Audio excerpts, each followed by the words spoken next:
പ്രതികൂലമില്ല എന്ന് ഞാൻ പറഞ്ഞില്ല, പ്രശ്നമില്ലെന്ന് ഞാൻ പറയുന്നില്ല. അതൊക്കെ കള്ളത്തരമാ.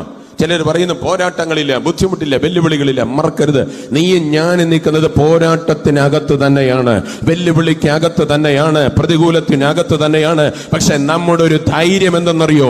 ഈ പോരാട്ടമുള്ളപ്പോൾ തന്നെ, ഈ വെല്ലുവിളി ഉള്ളപ്പോൾ തന്നെ, നമുക്ക് വിരോധമായി ഇത്രമാത്രം ആയുധം ശത്രു എയ്തെറിയുമ്പോൾ തന്നെ അവൻ കണ്ണിലെ കൃഷ്ണമണി പോലെ, കണ്ണിലെ കൃഷ്ണമണി പോലെ നമ്മെ സൂക്ഷിക്കുമെന്ന് പറഞ്ഞ്, കണ്ണിലെ കൃഷ്ണമണി എങ്ങനെയാണോ നമ്മൾ സൂക്ഷിക്കുന്നത്, അതിനേക്കാൾ ഉപരി സ്വർഗത്തിലെ കർത്താവ് പറയാ, നിന്നെയും എന്നെയും ഇതിനകത്തിരിക്കുന്ന ദൈവകുഞ്ഞെ, നിന്നെയും എന്നെയും കർത്താവ് തന്റെ കണ്ണിലെ കൃഷ്ണമണി പോലെ ഇന്ന് പകൽക്കാലം സൂക്ഷിച്ച് മാനിച്ച് കരുതി ഉയർത്തി അവൻ നടത്തി പരിപാലിച്ച് മുമ്പോട്ട് കൊണ്ടുപോയി.